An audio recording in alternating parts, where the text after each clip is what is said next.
Alhamdulillah, thumma alhamdulillah, our gratitude to Allah for having able us to be here on this very blessed yani, uh, Tuesday afternoon in the state of good health and iman.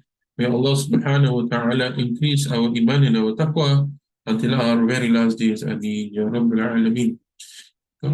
So without further ado, inshallah, let's come back to the text. We're now at page 17, yani on childhood, inshallah. So 2 days ago, we spoke about the importance of parenting, what we need to take care of when we are trying to conceive, etc. These are important points. For that, you can refer back to the recording that I've just uploaded, inshallah, recently. So if you have time to re-listen again, inshallah, may be beneficial, inshallah. Okay. And there are many more verses relating to this, page 17. In this second life, people move from the stage of childhood to puberty, and then to youth, to young adulthood, to maturity and seniority, and then to such decrepitude and senility as God may will, all in accordance with what God has said in His book. This I have explained as well in that lesson. When a human being is born, he begins to scream, okay, which is due to his being stabbed by shaitan. Only Sayyidina Isa alayhi salam and his mother, upon whom be peace, escaped this, for God guarded them from it because of the prayers of Sayyidina Maryam alayhi salam. I seek your protection for her and for her offspring from shaitan, the repudiates. And you can even, for those who are pregnant, you can actually recite this as well as a dua from Sayyidatina Maryam alayhi salam that you can recite every day during your during your pregnancy period, Ya Allah. Sallallahu alaihi wasallam. This also finds mention in Hadith. Iblis arrived to step, but his trust came against the protective veil. So even for our Prophet sallallahu alaihi wasallam was also like that. Just to mention. So basically, like what we have mentioned here, another point is that when we are constantly making dua while we are, conceived and we are pregnant, even for the fathers, we should continue to make dua. This would then protect the child and protect the mother as well after birth. So this is like the dua that is mentioned here from Sayyidatina Maryam also can be recited by pregnant mothers. It is a sunnah which we are commanded to follow to give the call to prayer adhan in the right ear of a newborn baby and iqamah to the left ear to remind the child of its primordial nature, fitrah, according to which God has made people, namely tawheed.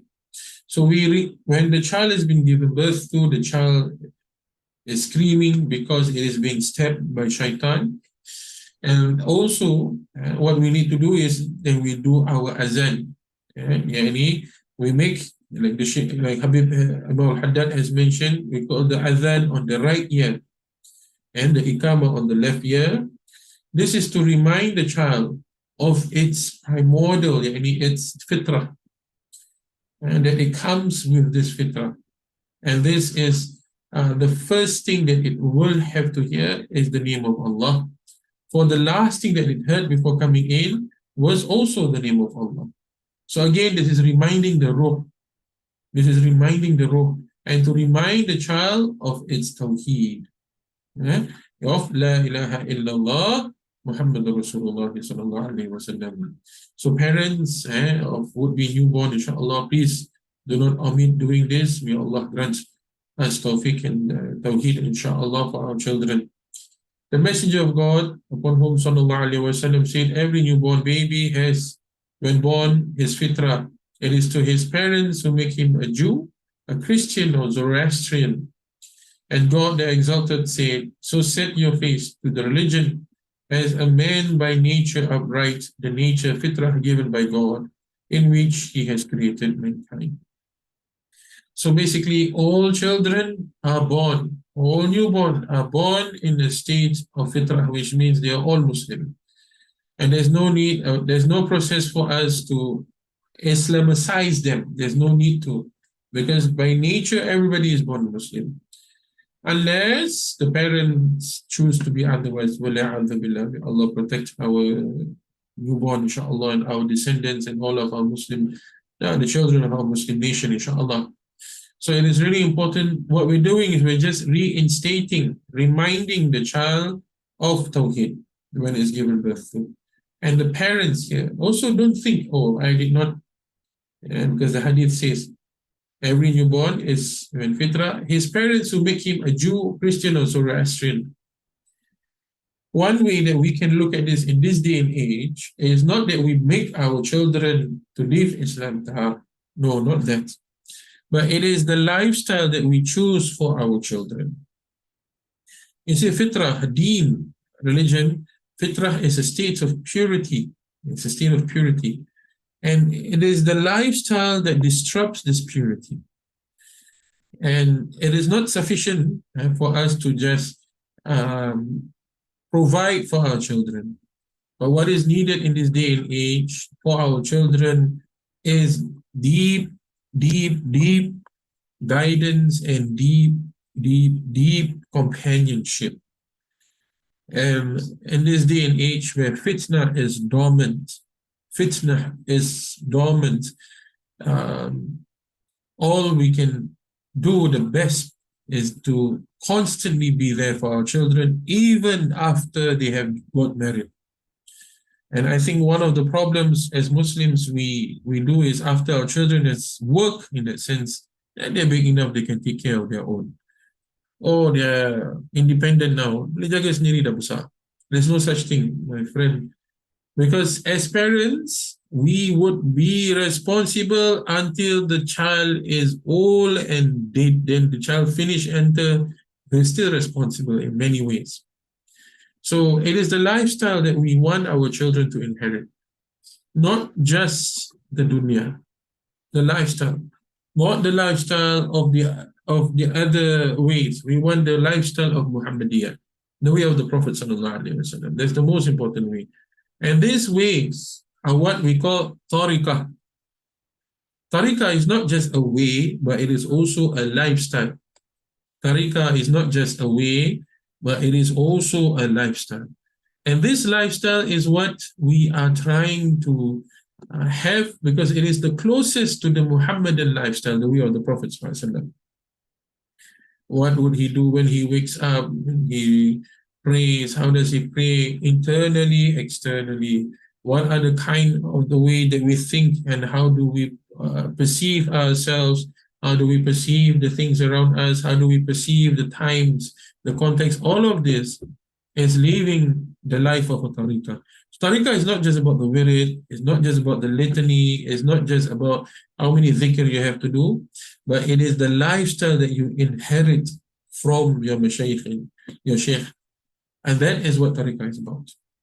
So that we do not lose this purity, this fitrah that we are given birth with. When we're given birth, when we're born to, we have this fitrah. Tariqah is to make sure that we preserve this. And that's why initially a lot of people will find being part of a tariqah is a struggle. Sometimes it is the fault of the tariqah because, it becomes a social club more than it is about a place of seeking and finding that lifestyle. Number two, also because of the retaliation of the nafsu. The retaliation of the nafs. So when the nafs retaliates, it retaliates in many ways. It will cast doubts on the path. It will cast doubts on this, many things. Cast doubts on the way they worship, the way they do dhikr, etc., on the knowledge and all of this. And we think that we are able to do it on our own. Well, yeah, it's verily nothing in this dunya we can do on our own. Progress. Everything with of Allah subhanahu wa ta'ala. So it is really important that we understand that tariqah is about that. It's not just about the litanies. It's not just about who's the sheikh. You can join any tariqah, but make sure that you inherit this lifestyle, not just the wirid, the lifestyle. That's what we want, inshallah. Right? Sometimes people go a bit, the Chishtiyas like that, the Qadris are like that, the Na'matullahs are like that, the Sohrawardis, the Shadlis are like that. I tengok orang masuk one tarikah to another tarikah keluar sama je. Why? Because they're not inheriting the tarikah, but they're going around like academicians, studying the tariqahs. But they're still the same. May Allah protect us. So it is the guidance. It is not the name. It is not a brand that we're looking out for. You masuk tariqah apa? It's like you buying what car? What car are you buying? Is it a BM? And yeah, so this is the age that we live in. So it's really important that we understand what we are inheriting, what kind of guidance. The sheikh, if he is a proper sheikh, he can have or any tariqah name also. The main thing is he practices it and he can direct you to it. So he can have the tariqah name of his Naqshbandi or the other sheikh, Qadri Naqshbandi, this, that. But if you're not benefiting from the sheikh, no use. Yeah. And this, my friend, tariqah, if you were to ask me, starts at a young age. You must start when they're at the age of children, not when they're adolescent. Get them used to coming to a majlis of zikr. Get them acquainted with zikr. Get them to just bring them to majalis of salawat on the Prophet ﷺ, of sitting with people of Ahl Turuq, etc. So that when they grow big, they are not, any orang Melayu kata kepo. They are not awkward when they are in the presence of these people and practices of tariqah. Yeah? The funny thing is, the children of today, they are not awkward with sinning, but they are awkward with sitting with people, good company. And that's definitely shaitan jabbing us again. May Allah protect us. It is an absolutely duty for both parents to protect their child from everything that might distort this fitrah, to raise him well, protect him from evil nurses, and seriously strive to do these things. For a hadith says, suckling alters nature. In his heart, they must plant a reverence for the symbols of religion and for the things of God, has made sacrosanct. The love of goodness, the practice of it, and of its practitioners. It's exactly what I'm saying. They must encourage and exhort him to do good and discourage him from and make hateful to him evil, the practice of it, and those who practice it. They must also uproot love of the world and its pleasures from his heart. So that's second one. Number one is that this, and the parent must do at all levels of their life, from the time they wake up to the time they sleep. It is all about ibadah. Number one, ibadah. And this ibadah here, if you refer back to if you go to our website, maybe one of our murids can share. We have a resource on our website, which is called Manhaj al-Ihsaniyah, the way of Ihsaniyah. And in it, I talk about this. What is ibadah? So worship here is very important because it is the crux, it is the core of any tariqah. So what you must inherit from your sheikh and that you must allow your family to inherit from you is your life of worship. And this, number one, worship, because they need to know where to return to in life, where to turn to in life. Trust me, a lot of our youth today do not know where to turn to, even if they are educated in madrasa. Forgot. Even if they're educated in madrasa, it is the duty of the parents, not the madrasa, to guide their children to know how to turn to Allah. And if the parents do not know, then it is incumbent upon them, because this is fardu ain. How would they need to know this? And then they need to protect them from the evil nurses, yani the people who try to parent your children, but actually they come with bad and ill intention. The minute we say we do not have time for our children, that is the time shaitan will come and pounce and take over. Khalas. So what is needed now is that the du'as of the parents must be like the watchful eye of the eagle. One of the great mashayikh, of one of the great mashaykh of Imam Abdullah al-Haddad, that means his teachers, their teachers. He says, we look at our children like how the crocodile will look at its eggs. That's what they say. Like how the crocodile will look at its eggs, and if there's anybody who try to touch their eggs, they will be there to pounce on them. And these are how the Shaykh would watch over us and how they will watch over their children. And they must be like this. And there's no such thing as, oh, he can pick whatever he wants to do. And when he is ready, nantilah tak apa, it's okay, tak boleh. Because nafsu is always ready and we cannot not be ready. Nafsu is always ready to take over our children. And if we are not ready, nafsu is there going to parent them. And once nafsu parents them, the ego will parent them. Once the ego parents them, shaitan has done his job. Khalas, you and me were out of the picture already. Then it'll be too late. Thank you, Norena, for sharing it. Yeah. It's in the chats if you were like, that is ibadah. So the life of worship, wake up, pray together. If you can, all of the prayers to be done together. Tell the children what to believe in. Teach your children to believe in the wonders of Allah, in the purity of the Prophet ﷺ, in the greatness and the purity of the angels, and the importance of thawab, of goodness, and of sinning, the dangers of sinning. Be protective of whom your children spend time with. It's okay if they are nagging at you. It's fine. It's better now than later. Be protective. And now we're not just talking about friends physically around them, but also friends who are virtually surrounding them. Friends that they make with on social media. It's really important, my brothers and sisters, because we don't know who or what is lurking out there. And if we really want our children to be awliya Allah Salihin, then we have to really take care of them. It's not just about sending them, hantar orang pergi madrasah, dah cukup dah. No, even shaitan can still go to madrasah. But what shaitan cannot penetrate in is if you're able to protect your children with your du'as, with you guiding them in their lifestyle, right down to how they go to the bathroom, how they enter the bathroom, how they leave the bathroom, how they eat, how they sleep. Wow, start so regimental. No, it's not regimental. Because if they don't take the lifestyle of the Prophet ﷺ, they will take the lifestyle of shaitan, of the other things that is wrong.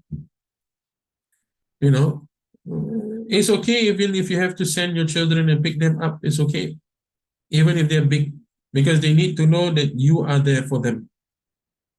Because if not, then they will try to find comfort in other sources. May Allah protect us. And this is, trust me, this barakah, this method of parenting, this barakah is missing today in Singapore. If you look at the of Imam al-Haddad, when they were in Tarim, what happened is the Sadas, the Sayyids there, they built a wall around this huge complex called the Hawta. And if their children have to leave Hawta, they have to live with their fathers or one of their male family members. If not, they are not allowed to leave Hawta. And that's how they train their children. Today is not the walls.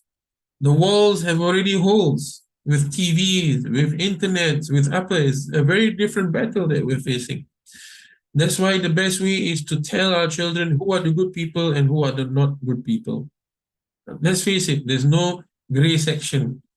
It's okay with all this. It's tak apa. Nanti tak apa. Finish. This is the agenda of the other millah of today. So at the same time, yes, we respect others. They do what they want to do. But this is how we raise our children. One of the signs of Akhir Zaman is that you are not able to educate and raise your own children. That's it. And I believe we're already looking at this in this day and age, right? I'm just being frank about the times we live in. So we have to be very careful. uprooted it. That's what Imam al-Haddad says. Seriously strive to do these things. Seriously strive to do these things. We're not just talking about eating avocado for your diet, avoiding fast food. It is small matter, my friend. We're talking about bigger things here. Things that will manipulate their worldview, things that will allow them to say whatever that is wrong becomes right and whatever that is right becomes wrong. So there's no goodness. Goodness can also be evil for them if this modern mentality comes in. And to understand this seriously, I highly encourage all of you to study, to read the book by our great Imam Sayyid, Muhammad Naqib al-Attas. Sayyid Muhammad Naqib al-Attas, in his book, Islam and Secularism. Please, if you have time, even if you don't, to make time, study that book properly, understand that book properly, and you will see and you will understand what I am trying to say, inshallah. Okay? It's okay if your other family members think you are colored, you're old school, it's okay. At the end of the day, what matters is that your children knows La ilaha illallah and they lead the life of Muhammad Rasulullah. You get what I'm trying to say? That's most important. They know La ilaha illallah and they lead the life of Muhammad Rasulullah sallallahu alayhi wa sallam. Circling alters nature, which means how we feed them will distort, would either create good character or distort their character. So it is important when mothers are feeding their children or when fathers are also helping to feed their children in whatever other ways in terms of finding rizki, etc. Must be halal, must be in the time that they are taqwa and that they are remembering and they have remembrance of Allah fervently. That's how we must feed our children so that the barakah continues until their descendants and their descendants. Make dua for them. Make dua for their future husbands and wife to be people who are salih wa salihah. Make dua for their children, fervent duas for their children and their children, your progeny. Because if you save one person, it's as though you save the whole of mankind. So imagine if you are able to correct your own progeny, you would have corrected your whole of mankind even before we try to correct others. So we cannot be too gentle with our children, too soft with our children, too hard also cannot. And go back to the formula I've mentioned from Sayyidina Ali karamallahu ta'ala wajhu. So we need to have the right balance, and that comes with wisdom, and that comes with compassion, and that comes with knowledge, and that means we too must be practicing. If we are weak with our zikr, they will be even weaker. If we are weak with our sunnah, they will be even weaker. And that is our tariqah. The tariqah that you must inherit from your shaykh, from your mashaykh and the silsilah, which you cannot get in a 4-week class, which you cannot get in a workshop, slides. No, those are learning aids. Those are not the end, my friend. For tarbiyah, nurturing is deeper than that. Nurturing is deeper than that. May Allah grant us that knowledge and tawfiq, inshaAllah. And then another thing we must understand is that must create a sense of reverence for things which are sacred. And this must start from young. Why must the masjid have a quba? Why must the masjid have a minaret? Why does the person wear a turban? Why must someone have a beard? Why must the woman wear hijab? What is its symbol? What is its importance? What are the strengths? This is what we call the shi'ar of Islam. Because in this day and age, we understand princess, whatever her name is from the Disney characters, all those thousands of princesses. And the sad thing is that we say that our children must be princesses. Itu merosakkan. And our sons must be princes. Itu pun merosakkan. Because the ego, you're just fanning the ego. And when the ego is really fanned up, is really fuming, then trust me, my brothers and sisters, we've lost our children. So to keep them grounded and humble so that they know that there is the existence of sacredness. Nature is sacred. Nature is not something that you plunder and squander. And this can be found even in Sayyid Naqib's work. Leadership is sacred. Why must we tell them leadership is sacred? Because so that when they become leaders of tomorrow, when they rise up in society, they understand that it is a very sacred position, not just about money and big paychecks and big bonuses and the best medical benefits. Business is sacred. All of these are sacred. And these are the things that we need to instill in our children, sacredness, which is lost from nature to politics to education. There's no sacredness in it. It's just about the economic values of it, not just about the sacredness anymore. May Allah increase the sacred. When a person becomes a good Muslim, they automatically become a good citizen. So we're not trying to throw away the citizenship cards. We're saying if they're a good Muslim, they'll be good citizens. That means if they can abide by the law and understand sacredness in Islam, then they will also abide by the law of the country. Kalas. Senang kan? But those who abide by the law of the country, they don't necessarily understand sacredness of life, mithal, sacredness of other things. So they can also cheat and use the law to hurt others. Whereas if the person is good and understands sacredness from the core, they become good in all aspects. May Allah grant our children bir wa taqwa, inshallah. And they must understand, encourage them to do good. So if you see that they can do good, encourage them to do more good in the area. It's not just do good in terms of their assessment books, how many assessment books they have done, how many hours of maths they have done, all these kind of things. All that is good, but all that is limited. If they cannot be good children, they cannot be good servants of Allah. Because what will save them is salih ubudiyah. Ubudiyah. Ubudiyah is you worshipping Allah subhanahu wa ta'ala, and the abd is Allah loving you. Allah loving you. So this is, you want them to have the relationship. So even if as parents when we go, we know we have left them with the best of ways, knowing the right and the wrong. Allahumma anzil al-fariq al-furqan. This is the month that Allah gives the tariq al-furqan, the criterion to know what is right and what is wrong. Barik Allahumma lana fi shahr Ramadan. This is the dua we recite every day after Taraweeh. And this, because we're asking with it, the book that you've revealed in this month, the criterion, the Furqan. Bless us, Ya Allah. Bless our children. Bless their children. So be mindful of what we are giving to our children. Be mindful of the lifestyle that we have that our children is inheriting. And I'm not talking about, just losing weight, doing keto diets and all this exercise. This one aspect, this is a very small aspect that it seems our Muslim community here nowadays is just able with that aspect.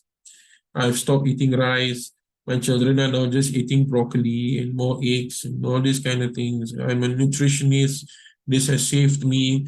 I don't want when I grow old my children to burden them because of my health. That's a small aspect. My friend, if we are worried that we would burden our children, then we have not raised our children well. Which means, number one, they need to know that taking care of their parents is actually a great blessing. In the Middle East, they would run to have elderly people in their homes. They would chase them. But here in this part of the world, Singapore, and some other Asian countries, we throw away our old people because we don't see value in them. We don't see the barakah in them. And that's because we've been educating them, saying that taking care of me when I'm old is a burden, instead of saying that when you are able to take care of me when I'm old, means I'm still serving you as a parent because I become the object of your barakah in your life. Itu dah tak ada. And because we live in a very narcissistic, individualistic world, we only think about ourselves. We don't see the value and the sacredness of being a father, مثال. The value and the sacredness of being a mother, the value and the sacredness of being a son, the value and the sacredness of being a daughter, the value and the sacredness of being a neighbor, jiran, the value and sacredness of being someone who is part of a path, a tariqah. We don't see, because all of that has no value, no sacred, except for the money, except for the bonuses, except for the CPFs and all that we're going to get. Sad. We live in a very sad time. Eh? And because of this, it's really important that we need to be awakened. We need to be moving out of the slumber of dunya. And that's why the next part is what Imam Haddad is saying. Zuhud, the love of the world. And that's the fundamental way to raise children, is to inculcate in them zuhud. Zuhud here is not having not the world or void of the world, but zuhud is raising your children not to love the world, which is the total opposite of today's education system. This education system today has no compassion, no wisdom, no proper tarbiyah. What it has is how you're going to make money, how can you make more money, and what can you do even more to make more money? Because it is all about backstabbing, it's about selfishness, it's about greed, it's about competition, it's about a race that we have started that we cannot finish. And that is the reason why it is really important that we educate ourselves and our children that there is more to life than just money. There's more to life. Yes, we need money, but money also doesn't come because we're working. That is an asbab according to Aqidah. Money comes because Ar-Razaq grants us the money, gives it to us. Many people are also working, but they're not getting enough money. Why is that so? And there are people who are not working and Allah gave them money. How is that so? It's because we are too programmed in thinking that of the I, the narcissistic self, the ego, even if in tariqah, may Allah protect us. So it's really important that we allow our children to inherit this lifestyle.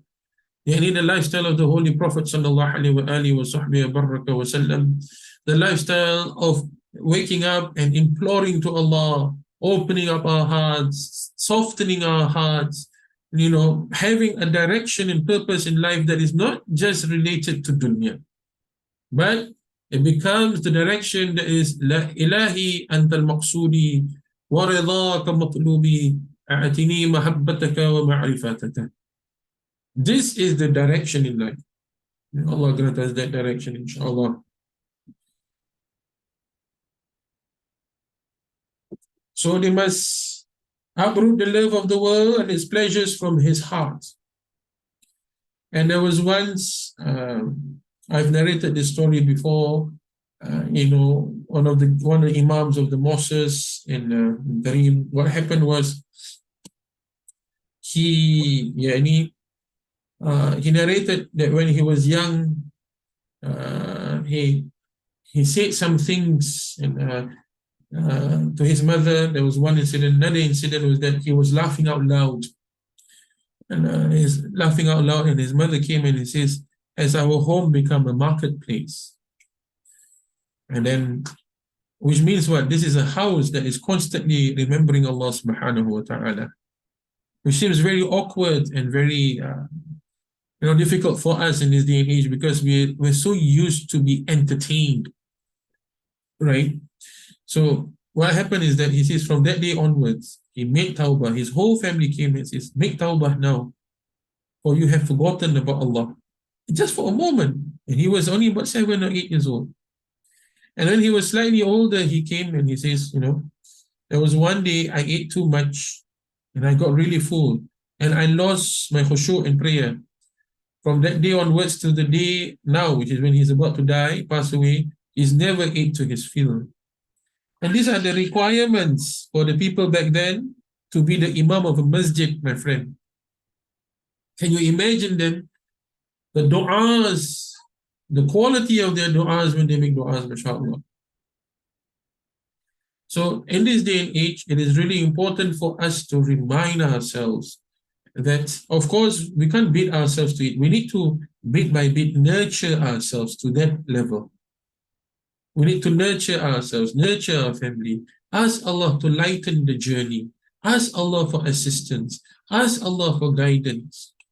And it starts at a very young age. And if we have lost for ourselves that opportunity, then it's never too late to start now. This Ramadan, Zuhud. Don't be caught in the rat race of this world. It'll be too late when we realize that, we are bought into it and we have received nothing. Because the world is such, there is a saying of the ulama, they say is that the nafsu, one nafsu, uh, is more dangerous than 70 shaitan. Nafsu, one nafsu is more dangerous than 70 shaitan. So can you imagine if the nafs sees dunya and it wants all of dunya? What can it do and what is it willing to do? May Allah arrange our affairs in dunya and give us the best in dunya and akhirah, inshallah. Together with the inclination to enjoy it, and they must neither assist him in enjoying the dunya nor render it easy for him. See? And so they must not make it easy for them to enjoy dunya. Now, how do we do this when dunya is very forefront in our lives today? That's why it must have the sacredness. We must introduce to our children sacredness, and then Allah is not the one. Allah is the one that is arranging our affairs and not dunya. Because even today, when we look at ibadah, it's very dunya orientated. When we have a problem, then we look for this dua, we look for that dua. Tak ada problem, tak ada dua. In fact, Sheikh Abdul Qadir al-Jilani, Qaddasallahu Sirruhu al-Aziz, he mentioned, yani, the one who doesn't like to make dua, who finds it difficult to make dua, means his heart is hardened. May Allah protect. His heart is hardened. So we need to soften this heart first now.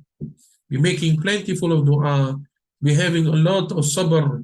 We're having a lot of patience. Because we're actually preparing for the next one, the next leg of the journey, any barzakh.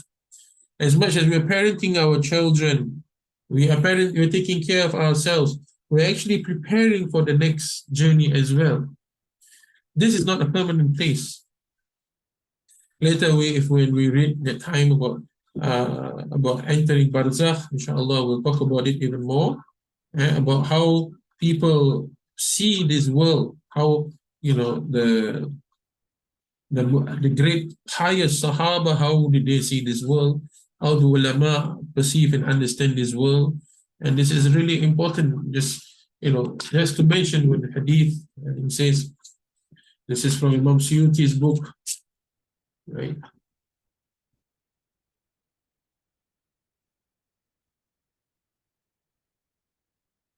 He says, there will come a time where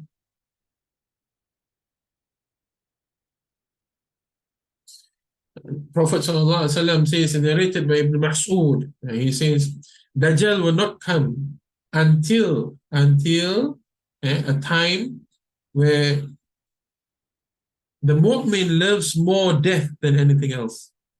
Which means what?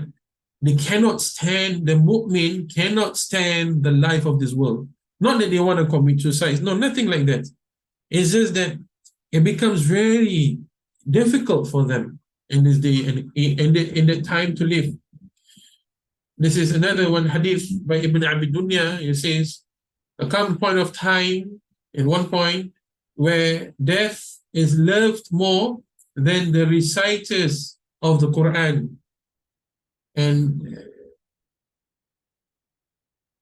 to live in that time, then, because people are like living in a state of flood, and they're very flourished of dunya, very rich.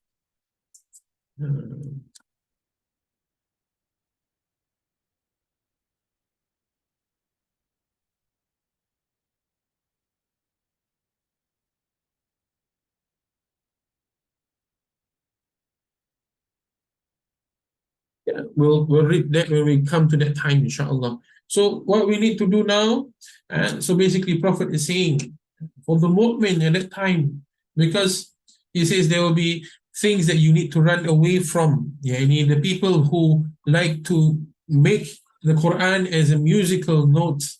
Yeah, they like to sing the Quran when the youth are leading without any wisdom.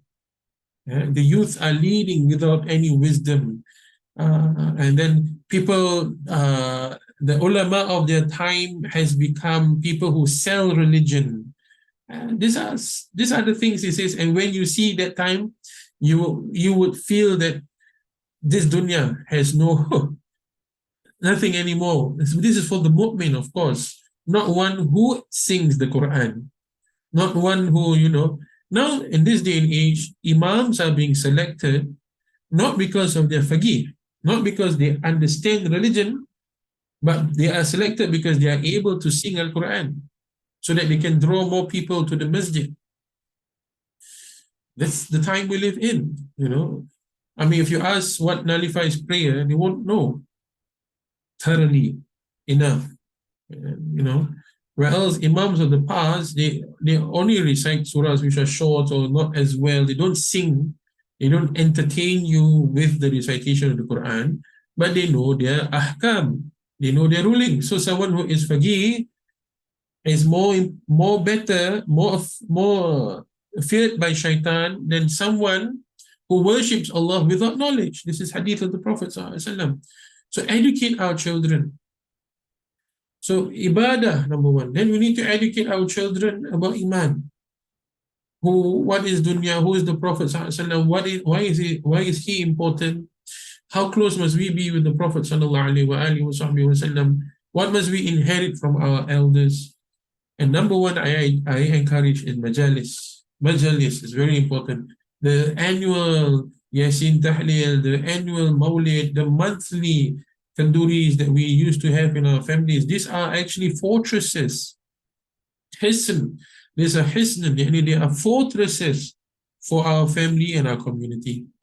And when these fortresses are taken out, then what is only left is only dunya. May Allah protect us. May Allah protect us. Right? Okay.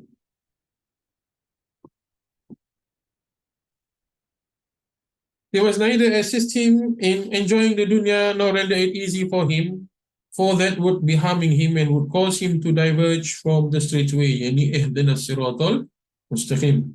They must tell him to pray when he reaches 7 years of age and to fast as much as he can manage. So actually this starts even before 7. So 7 must start praying. 5 or 6, you must already, even before that, when they are young, we must entice, must be, showing that there is prayer. And the best is, as parents, we shouldn't hide our prayer. Pray in front of them. That's the best. And when they see you pray, they too will pray. When they see you fasting, they too will fast.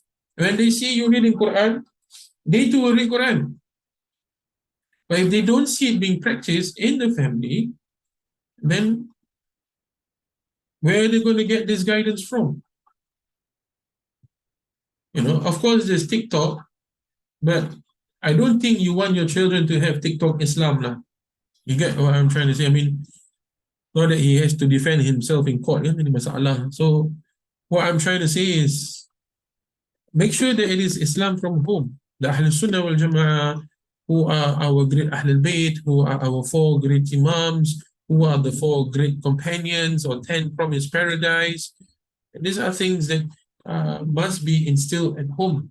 Do it in front of them, pray in front of them, do your dhikr in front of them, recite Quran in front of them. Because if not, they'll be in front of the TV. That's it, or in front of the screens, and that's it. And then we don't have any more ways to actually influence our children to the right way and educate them and tarbiyah to them. From the age of 10 onwards, they are to discipline him physically should he neglect his duties. Lightly, gently reminding them, not on the face, on the hands, on the legs. These are important. I mean, this type of parenting is important. You get what I'm trying to say? It's funny, we have people who propagate that we cannot beat our children, but then it's okay for them to get caning when they go to prison, like 24 strokes, 30 strokes. I mean, that's too late then, right? We should start from young or reminding them. Or at least, what we should be doing is taking away their privileges when they misbehave or they cross boundaries so that they grow up to become proper men, proper women that will take care of themselves and the people around them and the society at large. And so that society doesn't have to discipline them for us later. So this is most important, inshallah. That should prevent him from associating with bad company. And this is the core, my friend. No one wants to take drugs. No one wants to be in bad company. But it is the way the nafsu and the shaitan entice them to be in this company. No one wants to fall into wrong sexual acts because they know it is wrong. But how nafsu presents itself and how nafsu entices us to it, and that is the danger right there. So we must always be on our guards, on our toes, and that is the reason why communal worship is most important. So that whatever it is, they feel that the community is not just one of this, but there's this community, the community that worships together, the community that brings people together in the name of Allah, that makes people make dua together, makes dua for each other, that gives them compassion and care and gives them wisdom and guidance that they need in life. My friends, our children might be going through certain things that we don't even know about because they can hide it well from us in this day and age. So it is really important that as parents, we must be very, very understanding of the times that we live in and be careful of the patterns and the threats of this time, because it's how we want our children to be, and that is the best for them, yani, in state of iman, taqwa, and the state of fitrah. So we've seen, it is an amana from Allah. They went through, even we went through the journey from the ruh, etc., to now until it reaches at its birth. So how are we going to take care of this amana, we're just custodians from Allah subhanahu wa ta'ala. The people whose dominant state is heedlessness and frivolousness. These two things. So what Imam Haddad is not defining bad company, people who are in a state of ghafla, that means they forget Allah totally, and they're very frivolous. They just are very excessive with their dunya. Very excessive with their dunya. And this, my friend, is what I see a lot in our company, in our community in this day and age. Heedlessness, number one. And like Shaykh Abdul Qadir al-Jilani has mentioned, tariqah is about eradicating the laziness in the heart. Tariqah is about eradicating the laziness in our hearts. The goal of tariqah is to be close to Allah, taqarrub ila Allah. And what's preventing us from reaching there? The laziness in our heart. And what's causing this laziness of our hearts? Too much of dunya. What's causing this too much of dunya? Heedlessness from the family. What's causing this heedlessness of the family? The parents did not seek knowledge and practice the knowledge that they learned. And this continues. So it is, we're just recreating confusion upon confusion upon confusion upon confusion. And then when our children, they grow big, etc., then they start to realize that there's a lot of emptiness. They start to deal, or they dwell in different things which are haram, which are dangerous, which are upper. Then it's very difficult, because once one has tasted ma'asiyah, it's so sweet. See, ma'asiyah, it becomes very sweet. It's difficult to wean them out of ma'asiyah. May Allah protect us. We live in a time where we reward ourselves after we've worked hard, because there's nothing in life, right? Education, get a good job. You get a good job, you work really hard, so you deserve to reward yourself. So how do you reward yourself? Dunya. entertainment, traveling without a purpose, so there's no sacredness in traveling. Enjoyment of dunya in its frivolousness, excessive, even if it means going for umrah, it's become more about shopping, more about entertainment, etc. Because I work hard, what? I need to reward myself. It's my me day. Mana ada my me day? So every day is Allah's day. You get what I'm trying to. So these are some of the lifestyle that we've inherited, and we unknowingly also allow our children to have this kind of like, you've done well, you need to reward yourself. How should we reward ourselves? I mean, I'm not saying don't relax lah. Of course, there's time that you need to relax, enjoy nature, go out, etc. But not until it becomes excessive. Then we shop in Dubai, and then go to Buruj, and then after that, we're Islamically and enjoying ourselves. And then we bring that culture to Mecca and Medina. Where is Allah? Where's Rasul? Where's the ubudiyah, the worship? And that is the wrong lifestyle. This is what we're saying. A person is born in a state of fitrah. Yani, the lack of the spiritual practices that preserves the iman, that preserves taqwa, is actually us removing ourselves from the state of fitrah, knowingly or unknowingly, or even worse, we also remove our children from the state of fitrah, thinking that we actually have given them fitrah. I send them to madrasah, dah cukup. That's not fitrah. Fitrah is how you preserve your iman, how do you protect your iman, how do you protect it from all of the evilness. And this includes this lifestyle that we have today, this postmodernity, consumerism lifestyle that we are constantly inheriting from the things around us. And we try to even make it religious. Sadly, may Allah protect us. Whether they be young or old, they must be, so whether the people of this associating bad company can be young, can be old, and you need to be mindful who they are with. They must take even greater care with him as he develops the signs of discernment. Yani, umayyiz, they know right and wrong. As they are developing right and wrong, we must guide them to see the right things, understand the right things, do the right things, because their logic is being developed right now, and not allow him to see or do anything which is not pleasant and praiseworthy. So we ourselves need to know what is praiseworthy, what is pleasant, what is the adab of the Prophet sallallahu alaihi wasallam. Wa innaka la'ala khuluqil azim. And within you, O Prophet, is the best of example. Azim. Wa innaka. So the Prophet is already named, his name is Muhammad, the most praised one. And within him is even more great good qualities that we can't even think about. And this is what Allah has given to us, in the way of the Prophet, for us and our progeny, our descendants to follow.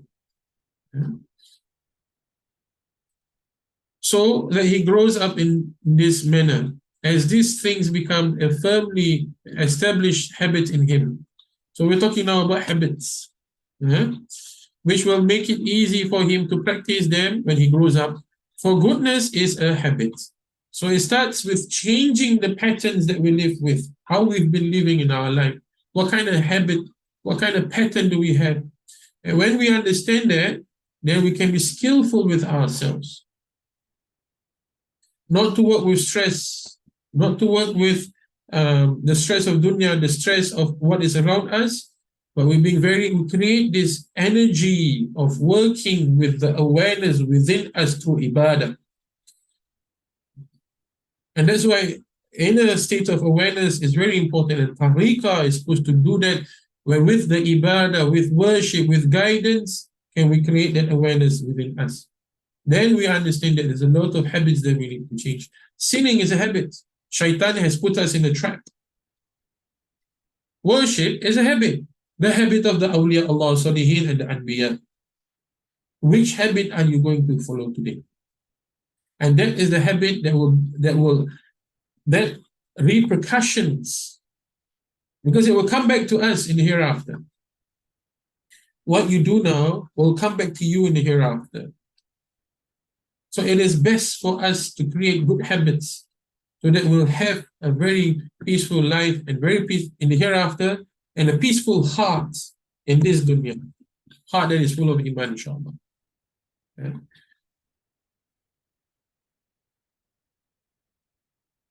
Most of the duties connected to this must be performed by parents and other guardians. So it includes the extended family as well, uncle, aunties, grandma, grandfather. So cannot be if the father and mother says no to some TV show which has some lewd projections, and then it goes to the grandma house. Oh, it's okay, baru budak-budak aja, biar orang tengok, tak apalah. Itu tak apalah, nanti akan merosakkan mereka. So there is the manja of the grandparents, which is fine. That is normal. It's human nature, but it must not be until the point that it destroys them. Yeah? So may Allah guide our parents and the extended family. It is also important to keep the child away from children of people of no goodness or bad families. The Imam Haddad is very strict. And this is actually the way of the Sayyids of the past. The Sayyids of the past, are very, very particular about this. We're talking about almost 500-600 years ago. That's why there's progeny still. The great Imams of the past, their progeny still are taken care of. And I've mentioned a few examples of this before. The great imams, great scholars and all, that's why you see their children or their grandchildren or their great-grandchildren will still continue the way of what they had done. This is the barakah that flows. This is the barakah that flows. So the community or the society can try their best to stop this barakah from forming, because dunya wants to take over and stop all of these people. But Allah has His way of preserving this in these lineages, whether they are mashayikh, they are shurafa.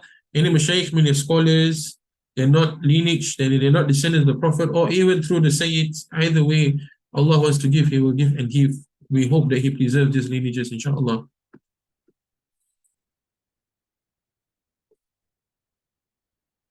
And for it has been said that the ruining of children stems mostly from other children. So who our children mixes around with, that's how they are going to be ruined. And this is not about being mengada-ngada. It's not about fitting in, the kind of thing. Tak ada. This is really about taking care of children. You need to stop. Now we have, different mixed genders, people with mixed genders reading children's stories, etc. We have, local media reporting that male mouse can give birth, which means this might be a change for male in the future. They too can conceive and give birth. This is like the official media speaking like this. So these are things that are circulating around our children and the children's children as well. So it's really important to be taking care of our children and even ourselves, so that we understand the criterion. Again, going back to that. In the volume of Disciplining the Soul in Ihya, the Imam al-Ghazali rahmatullah alayhi has written comprehensively about how to discipline children and bring them up well. And you can read the footnote. This is footnote 9. And Ihya al-Muddin. So you can, on disciplining the soul, I think there's a translation that is being done by T.J. Winters, and it's a fairly well done translation, alhamdulillah. You can have a look at that, inshallah. So we'll end here today, inshallah, alhamdulillah, and I hope that this short session has brought some understandings and insights as well. For myself, it has, alhamdulillah. With the blessings of Imam al-Haddad, I feel there is a lot that we can learn from him and his books, especially in this day and age, for ourselves and our family, to preserve Iman. That's the most important thing.